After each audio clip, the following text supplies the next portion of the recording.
se ha dicho de la novela del realismo mágico de Pedro Páramo, de Juan Rulfo, del escritor mexicano, que quizás las palabras que menciona a continuación no sean necesarias, complementarias, pero sí quiero realizarlas para dar mi opinión, mi monólogo sobre todo lo que acontece en estos días a raíz de que Netflix sacó su película sobre Pedro Páramo.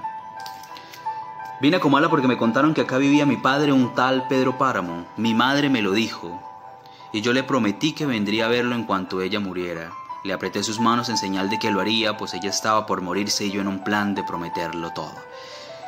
Aquí de entrada se tiene la historia de Juan Preciado, de cómo quiere ir a conocer a su padre porque su madre se lo solicita y le solicita que vaya no a reclamarle cualquier reclamo de paternidad, sino todo aquello que estuvo obligado a darle, que sin embargo nunca les dio. Así que procederé con mi monólogo. Primero, pues hay que considerar y decir que adaptar obras literarias del estilo del Ulises de James Joyce, Rayuela de Julio Cortázar incluso, y Pedro Páramo, entre otras, pues es cosa muy difícil, ¿no? Porque hay cosas que las letras, que el lenguaje, que esa filosofía lingüística está únicamente en un plano de la imaginación y que por medio del repasar continuo de las letras es que podemos imaginar esos mundos, sentir, obtener esos sabores, esos colores, esas métricas, esas cosas que evaden la simple pantalla. Es la imaginación tan poderosa que crea esos mundos a los cuales no se ha podido llegar en la representación del cine, o no de una manera o de esa manera en que la imaginación lo premia y lo realiza. La novela de Rulfo está impregnada de un poderoso realismo mágico que es muy difícil llevar al cine y puede ser confuso en el sentido en que trasladar los diálogos a la pantalla chica, tácitamente, de una forma lineal, un poco ortodoxa, no deja de ser peligroso porque evade ese sentido onírico, esa condición metafísica de la obra. Y más en un lugar como Comala, ¿no? Donde las apariencias son un engaño, donde todo lo que parece ser realmente no lo es y donde las cosas van cambiando, donde las voces eluden, donde hay una cuestión de tiempo, donde hay personajes, donde hay narradores, donde no puede ser lineal. En un pueblo habitado de fantasmas, donde los vivos rezan por la salvación y los rezos murmuran arrepentimientos, el lenguaje trasciende lo poético y la nostalgia que le ha sido otorgada por Netflix tiene, ni más ni menos, ese manejo ortodoxo. El surrealismo mágico surge como un pequeño e infinito junco, quizá ahí reside el problema, como un texto de carácter poético, cargado de metafísica, con un juego entre el diálogo y el tiempo, entre la abstracción y el murmullo, puede convertirse en una abstracción estrictamente onírica y ser cine, ser parte de Netflix, ser fotografía, ser una escena, ser un entorno. Porque eso sí lo logra bien Netflix. El entorno de Comala, las fotos, las tomas, las grabaciones, eso es impecable. Y con eso no tengo ningún problema porque crítico del cine no soy y nunca lo seré. Sino con esa idea de llevar, una vez más lo reitero, el lenguaje tal cual a la pantalla y hacer ese diálogo extenso, horizontal, que evade esos puntos y que no es fácil encajar por aquello que mencionaba de la imaginación. Ahora bien, Juan Preciado, que no solo es un ingenuo sino también un desdichado, decide ir a Comala en búsqueda de su padre, de quien no tiene la mínima idea. Todo esto porque evidentemente la muerte, a veces más que la vida misma, nos hace contemplar la promesa como la obligación moral por antonomasia. Así llega a Comala, pero no es la Comala que recuerda a su madre, sino un lugar donde los espectros murmuran, bajo un cielo en el cual la voz es todas las voces y especialmente donde la añoranza y la angustia, el pecado y la desdicha se convierten en fantasmas sin cuerpos maltrechos. Aquí el infierno existe únicamente por la injusticia del pasado, aquí en Comala. Y claro, es que Comala tiene que ser diferente. ¿Por qué? Porque es que la obra misma, que es una obra de fantasma, como Juan Rulfo lo dijo en algún momento en la entrevista a fondo, es imaginación.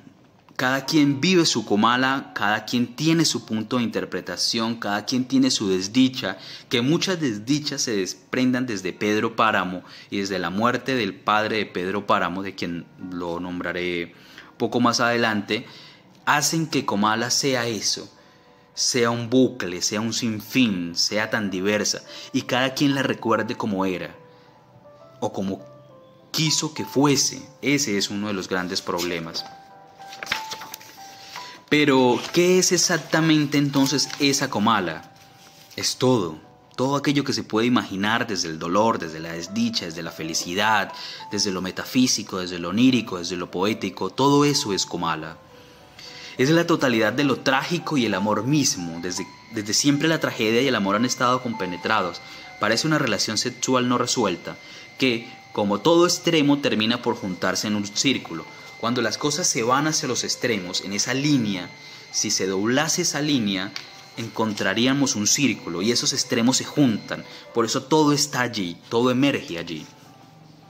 Es además un limbo, el más bello bucle temporal, un simple recuerdo, el lugar al que regresa la estirpe condenada a la eternidad y ligada a Pedro Páramo, un anhelo, un sueño, una tarde, la fiebre, el absurdo, la revolución mexicana, la política, la tiranía, el amor.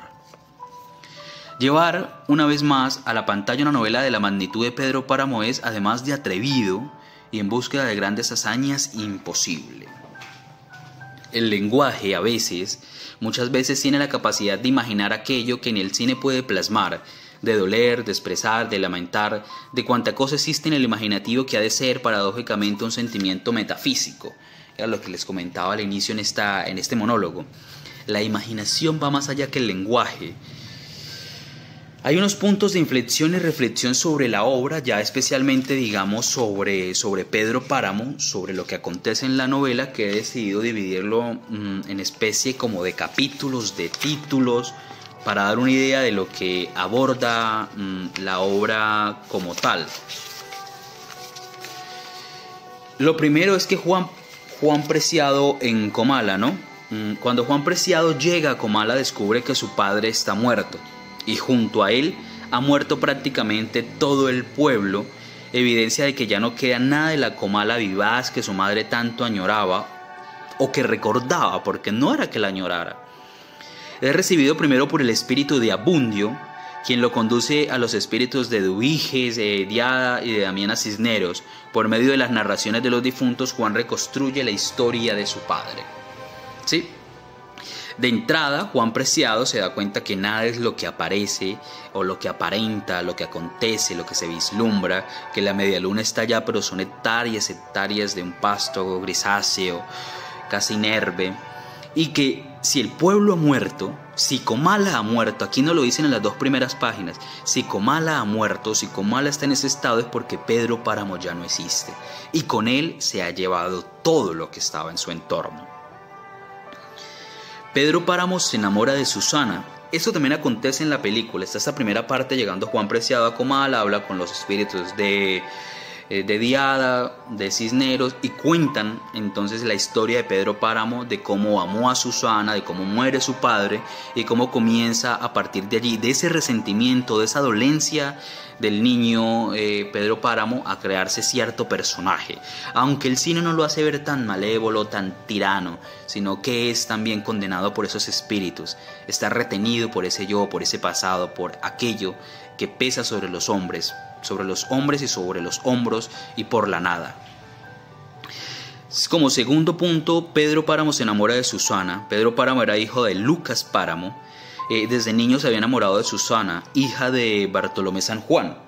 Sin embargo, Susana se casó con Florencio y cuando ésta murió, pues comenzó a perder la lucidez. Nada de eso le importa a Pedro porque está obsesionado con Susana, a lo cual se oponía firmemente don Bartolomé. Ese fue como su amor, su traga, la búsqueda incansable de su felicidad, por decirlo así. Y luego de eso pues aparece la conquista del poder y de Susana. ¿Por qué? A la muerte del padre de Pedro Páramo, el joven heredó la hacienda La Media Luna o Media Luna. Desde entonces empeñó toda su vida en conquistar el poder en Comala, en ser el patriarca, el dueño, el padre sustituto de los murmullos, valiéndose de fraudes, asesinatos, violaciones y chantajes. Su motivación oculta era increíblemente recuperar a Susana. A fin de hacerse fortuna, Pedro se casó en comunión de bienes con Dolores Preciado, de cuyas propiedades se apoderó. Tan pronto Dolores vio que Pedro Páramo se convertía en un tirano, lo abandonó para siempre. ¿Junto con quién? Con Juan Preciado, quien es el que llega a Comala. Obviamente acá estoy dando una textura, una aproximación muy corta, porque pues allí hay otros juegos de lenguaje y de la propia historia que participan. Consolidación del poder de Pedro Páramo. Pedro Páramo, ya casado, digamos, con Dolores y evitando una deuda que existía allí, pues logra tener aún más poder, además del que le dejaron con Medialuna. Es reconocido entonces y ocupa casi arbitrariamente a su hijo Miguel Páramo, un joven corrupto, asesino y violador, que murió a caballo tras asaltar unos linderos que su padre había levantado, ¿no? Pedro Páramo sobornó al padre Rentería para que le diera la absolución, para que le diera la misa, el sepulcro, la oración, lo condujese de esa santidad al camino directo del Señor Jesucristo, de Dios, a sabiendas de que la familia del sacerdote había sido blanco de los crímenes de Miguel, ¿no? Miguel había pasado por allí, Miguel Páramo, violando, conquistando, acechando. Ahí ya está consolidado el poder de Pedro Páramo, porque aunque pierde un hijo, aunque lo reconoce, aunque puede defenderlo incluso ante la iglesia y ante Comala, ante el pueblo, es por la única y sencilla razón de que tiene poder. Tiene poder y tiene economía para hacerlo, y esa es una autoridad que pocas veces consiguen los patriarcas en estos pueblos como Comala. Resulta que acontece luego el asesinato de Bartolomé San Juan, el padre de Susana. En vista de que el poder atesorado no intimidaba a Bartolomé San Juan, el poder de Pedro Páramo, el poder político y económico y de terror, Pedro Páramo decidió mandarlo a matar.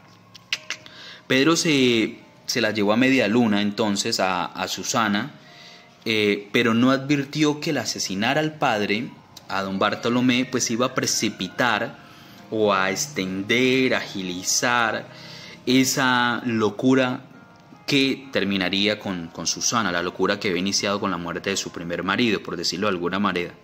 Entonces Pedro se llevó a Susana a la Medialuna y se ocupó devotamente de que ella desde entonces, pero nunca, digamos, pudo cristalizar su amor. Entre más se alejaba su amor, más enloquecía Susana. Luego aparece un punto importante, que esto hace parte también de la literatura mexicana, y es la revolución en Comala. Al llegar los revolucionarios al pueblo, el cacique determina que la mejor forma de sobrevivir es colaborar con ellos. Les ofrece más dinero que el que piden y pone 300 hombres a su disposición. Él no va a arriesgarse de ninguna manera, porque todo lo puede solucionar con billete y con hombres, porque tiene el poder. Luego aparece un punto de inflexión bastante trágico, aunque a veces predecible desde el cine, no desde la literatura, y es la muerte de Susana, y esto desencadena otro montón de problemas, y casi que desencadena el fin de Pedro Páramo y el fin de Comala. Cuando hablo del fin de Pedro Páramo es porque si uno quizás da una lectura un poco más pausada, es muy probable que Pedro Páramo no haya muerto de la puñalada que le dan, del puñal que le atraviesa, sino de viejo en cuanto se deteriora Comala.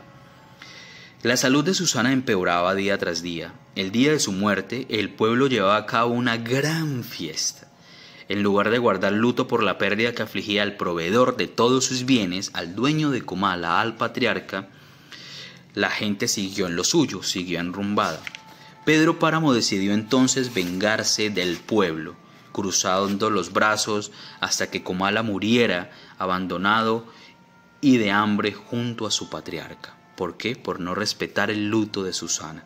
Pero aquí ya también en Pedro Páramo comenzaba un tema en su cabeza como a no encajar bien, ¿no? Su obsesión también estaba en cierto estamento de la locura. La muerte de Pedro Páramo. Aunque pareciera que Pedro Páramo muere apuñalado por Abundio Martínez, una lectura quizá más atenta permite entender que Pedro Páramo muere de viejo, solo y deshecho como piedras que se desploman en Comala. Y esto aquí es muy paradójico porque muchos dicen que sí, que muere con el apuñaleado, pero realmente el espíritu de Pedro Páramo persigue esa idea de la vida, se aferra a la muerte y subsiste allí en ese limbo, en esa comala, en ese murmullo. Finalmente hay un punto y es la muerte de Juan Preciado, que llega a Comala a enterarse de la historia, que lo llenan de información, que ya no sabe qué más hacer, qué más escuchar, y tras esta experiencia misteriosa, Juan es hospedado por los aún vivos Donis y Dorotea, aún vivos. Sometida por a una relación incestuosa, los murmullos de las almas penitentes de Comala agobian a Juan Preciado de tal manera que muere de pavor en medio de la calle. Al morir Dorotea, ambos son enterrados en la misma fosa desde entonces y desde el cual Juan cuenta su historia. Y cuando Juan cuenta su historia, Juan Preciado desde la tumba, entonces aquí uno puede decir que ya Juan no estaba, que él no va a Comala, sino que su recuerdo llega a ese punto donde se reúnen todas las almas y todos los murmullos relacionados con Pedro Páramo a estar por la eternidad allí, entre la desdicha y el amor, el recuerdo, la revolución y la fiebre. A ver, ya con relación y para finalizar este monólogo enredadísimo, lo sé, tengo 3 tercios o 3 componentes que tiene la película para verla de una mejor manera. El primero, lo que hace Prieto es tomar la misma dirección que la novela, ¿no? Con todo y orden o desorden en cuanto a personajes y diálogos. El resultado es una cinta fiel al texto, escapa de la imaginación, y con ese trazo impalpable de un propio fotógrafo, porque esa es la característica propia, pues esas imágenes etéreas captan una ensoñación, un momento, un punto de inflexión y de partida sobre lo que es la historia de Juan Preciado en busca de Padre Páramo o de quién era Padre Páramo, para finalmente terminar siendo parte de Comala como estaba condenado a hacerlo. Ya el segundo tercio de la película, y lo curioso es que justo ahí está la mayor ventaja de la película y a la vez su mayor limitante, ¿no? Estos retratos oníricos, esta fotografía, ese ritmo pausado, esta voz mexicana, este sabor, estas medias palabras que a veces fluyen entre los diálogos, esa voz suave, como apagada, como tácita, y esos significados tan enigmáticos a las cosas representan un ejercicio increíblemente demandante, complejo, que bien logró la producción y que bien captan al espectador promedio, ¿no? Quien no haya leído Pedro Páramo encontrará en ese cine una gran obra, sin duda, en esa película. Pero es poco accesible quizá para quienes no conocen el trasfondo o no han hecho más de una lectura al texto, a la novela, ¿sí? Para aquellos que no han leído más de una vez a la novela, hay cosas que le van a parecer muy planas, que les va a faltar como sentido o que le van a dar sentido a algunos momentos del diálogo y de la construcción de la película que realmente convergen en otros diálogos, en otros ciclos, en otros personajes, en otros desórdenes que le dan aún más sentido y un sentido más onírico y más metafísico que el estrictamente plano del cine. Y ya en el tercer tercio, la tercera parte, digamos, de la película, para repuntar, digamos, y agilizar el rumbo, porque tocaba acotarle un poco, porque ya la extensión iba considerable y seguir allí colocando pequeños detalles le iba a ser casi una serie. La imagen final que nos llevamos del cine, de la película, del film, es la de un mexicanismo palpable, rural, campesino, un poco supersticioso, ¿no? Que está en cada píxel de la pantalla, que también nos evoca algunos momentos muy particulares de nuestra propia vida, de nuestra propia territorialidad. No hay, digamos, un solo momento que esté quizás desatendido, desatinado dentro de esa colección de imágenes que forman la película, ¿no? Sino que se hace muy complejo colocar la totalidad y termina por Juan Preciado descender no a los infiernos, no a la muerte, sino a Comala, que esto es la totalidad. Creo que es una película bien lograda. No deja de ser problemático, una vez más, querer colocar en 2 horas un libro que tiene tanto por decir, tanto por señalar, tanto por precisar, por debatir, por comentar. Los invito a leer Pedro Páramo. Por aquí les dejo el enlace para quien esté interesado. Me disculpan los errores, la extensión, los murmullos, el desconcierto, el desconocimiento. De todas maneras, todos somos hijos, al fin de cuentas, de Pedro Páramo.